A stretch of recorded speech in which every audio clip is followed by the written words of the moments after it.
Nama saya Pak Jono, umur 66, tempat tinggal Pinanggut Jaya, Kecamatan Lamadia, Kabupaten Kolaka Timur, Sulawesi Tenggara. Saya punya kebun kakao 3 hektar. Mulai tahun tanam pertama 1988, yang tanaman kedua itu replanting 2019. Karena coklat saya sudah tua, makanya saya berinisiatif saya remajakan. Tapi yang pertama itu penebangan. Setelah penebangan saya bersihkan, saya tanam jagung, hasilnya kurang lebih 4 ton.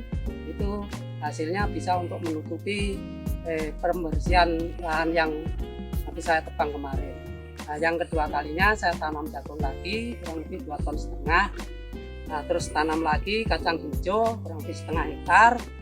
Terus yang keempatnya itu tanam kacang tanah sambil menanam coklat yang baru. Bersamaan tanam kacang sama coklat kemarin, saya hasil kacangnya sampai 22 karung. Kebetulan waktu itu pas musim corona Bu, jadi saya tanam jahe juga di alurnya coklat ini, tapi karena kemarin tuh harga jahe menurun, makanya tidak saya panen, akhirnya banyak juga yang mati, tapi masih ada yang tersisa. Selain itu juga ada penghasilan dari kelapa, juga ada dari lindung sementara pisang, yaitu untuk menutupi sebelum kita punya penghasilan yang lebih banyak lagi. Kalau yang saya tanam di sini yang akhir 2019 itu ada 2 jenis, yaitu 45 dengan BB. Yang itu yang tujuannya supaya ada perkawinan silang untuk pembuahan. Tapi yang keduanya saya ada tanam ada 4 jenis klon yang di sebelah, yang tanaman mulai 2020 sampai akhir 2021. Ya, yang saya tanam di sini itu ada 4 jenis klon, yaitu klon 25 dengan klon 45, klon BB, dan ada KW-nya. Kenapa saya tanam 4 jenis?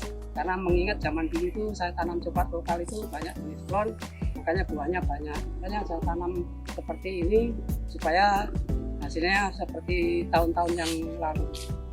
Selain itu saya tanam juga, ada tanam lombok, ada rencana tanam kacang panjang untuk menutupi sebelum saya punya panen kakao yang ditanam. Hasilnya dalam 1 minggunya lomboknya itu kurang lebih ada 4 atau 5 kilo, sehingga bisa untuk membeli kebutuhan yang lain. Dan kalau yang dulu itu ada tanaman timun, juga ada semangka, ada juga kacang panjang yang paling banyak itu kacang panjang.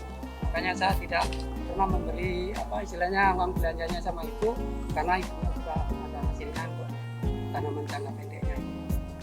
Kenapa saya masih tetap berkebun kakao? Saya berkebun kakao mulai tahun 1988 sehingga sekarang itu karena hasilnya sangat saya rasakan.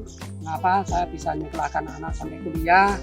Ada juga anak saya yang satu itu karena tidak mau kuliah, saya bikinkan rumah supaya tidak ada kesulitan sosial. Selain dari itu saya juga masih bisa sering kunjung keluarga di Jawa, ada orang tua, ada juga anak di sana. Alhamdulillah bisa kita bisa jalankan. Gara-gara berhenti itu gara-gara ada corona kemarin. Untuk generasi muda, saya sarankan marilah kita menanam kakao seperti saya ini. Sedangkan saya yang usianya sudah lanjut masih bersemangat. Asal kakao itu kita rawat dengan benar, dengan baik, mungkin hasilnya bisa memuaskan atau seperti zaman-zaman 90-an. Kenapa di Kolaka Indo itu ada ikon kakao? Karena itu masih jaya-jayanya tanam kakao di Kolaka Timur. Khususnya untuk warga di Kolaka Timur atau umumnya petani kakao se-Indonesia.